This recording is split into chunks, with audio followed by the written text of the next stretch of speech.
avant d'ouvrir cette page sombre de son histoire, l'entreprise brestoise, créée en 1971, a connu des heures plus glorieuses, sous le nom d'Ericsson notamment. Des employés qui sont aujourd'hui à la retraite évoquent la grandeur puis la décadence de leur société.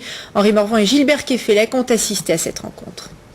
Christian Stéphan, Nicole Camblanc et Hélène Fégère ont travaillé pendant 30 ans chez Ericsson, devenu ensuite Thomson CSF, puis Alcatel. En 2002, la filiale Jabil est vendue à une société basée aux îles Caïmans. En pré-retraite depuis 5 ans, Christian a conservé toutes les coupures de presse depuis l'installation d'Ericsson à Brest en 1971. C'était décidé dans le cadre de l'aménagement du territoire, donc la data. Et après, c'était des choix politiques pour essayer de développer l'économie sur Brest, quoi. L'entreprise prévoyait d'employer 1300 salariés en 1974. Révolution technologique, restructuration, mondialisation et délocalisation, chaque fois les salariés ont dû se battre. Il ne reste plus que 300 salariés chez Jabil. Les centres de décision ne sont plus à Brest, les patrons ont bien changé.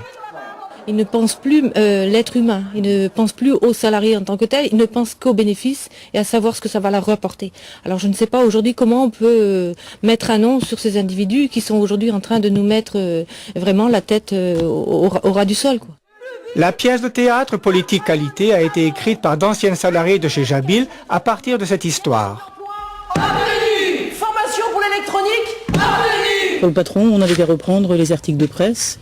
Et puis, donc tout paraissait limpide, tout paraissait beau, tout paraissait génial.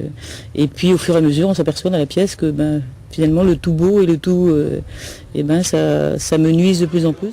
Hélène jouera sa pièce de théâtre le 13 et 14 octobre au patronage laïque du Pilier Rouge à Brest. Nicole va continuer à se battre pour le sort des 230 salariés licenciés. L'histoire de Jabil continue pour les 300 salariés qui restent.